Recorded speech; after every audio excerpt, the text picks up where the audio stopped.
Subscribe to our channel by clicking the subscribe button. Click the bell button and enjoy the latest uploads from our channel.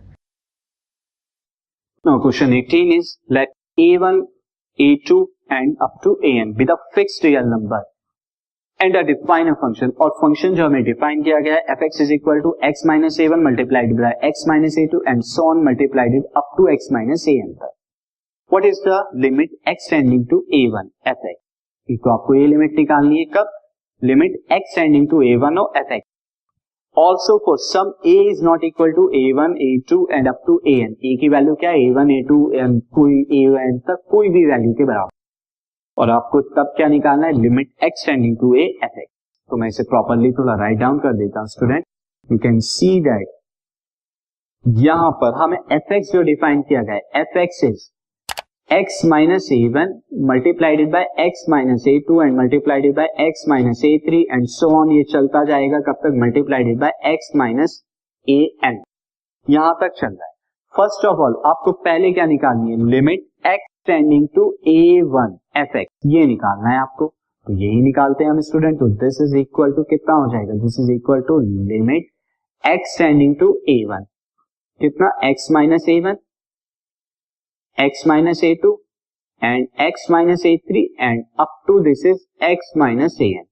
अब आप सीधा x की जगह a1 put कर दीजिए. You will get a1 minus a1, a1 minus a2, a1 minus a3. ये आपने put कर दिया सीधा एंड ये सारी वैल्यू क्या आ गई? a1 minus an.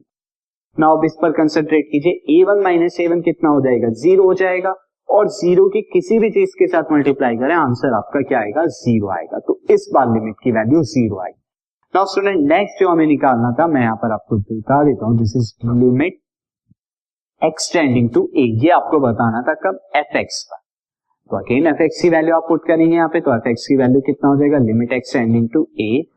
अब की बार हमें ध्यान रखना है कि ax कितने के बराबर? a जो है वो ना तो a1 के बराबर है, ना a2 के, ना a3 के, ना अप टू an किसी भी वैल्यू के बराबर नहीं. मैं लिखूंगा student x minus a1, x minus a2 and so on x minus an.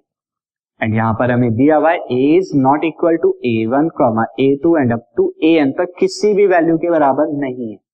सो मैं x की जगह क्या रखता हूं? a. So a minus a1. Since a is not equal to a1 तो ये भी 0 नहीं होगा. a is also not equal to a2. x की जगह जब आप a2 रखेंगे तो a माइनस a2 भी 0 नहीं होगा. एंड सिंस ये कहां तक चलता रहेगा? an तक. तो अब की बार लिमिट की एक complete value I. Now see the next question.